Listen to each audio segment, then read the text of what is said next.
جبو جارا یکمین برپرسکی بلند یه ایرانه رادگهینه که کنجین کرمانجین خراسان باکوری بر به جنافچونه ودچن.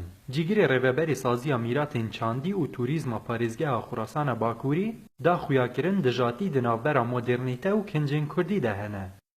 قدیر آفروند بیگ و بحثا کردبون آوان بکه دبیجه پیوسته کرمانجین خراسان باکوری جمودرنیته دور بن. او برپرس ایرانی کنجین کردین خراسانه وکه کنجین هریمی بناو دکه و دبیجه نها ایدی د دیلانان ده و د میوانداریان ده گیمتر کنجین هریمی جعالی جنان و تینه بکار آنی.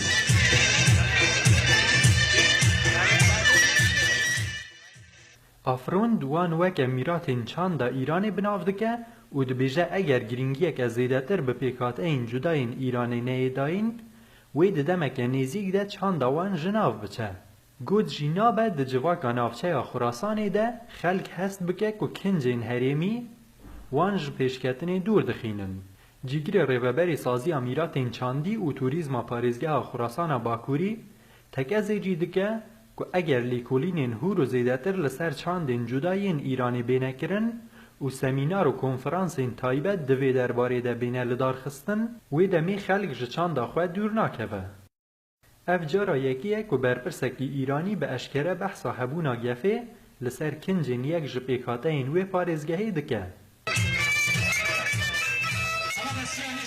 لگورا آماری نفرمی لپارزگه خراسان باکوری زیدتری میلیون کنیوان کرد دجین و ده چند قناغان ده جنافچه این پارزگه اورمیه در روشلات کردستانی جبو وی نافچه هاتنه کوچ برگرن.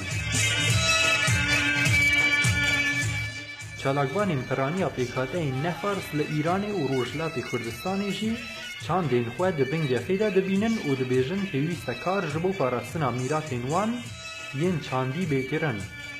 اسکندر جعفری رودان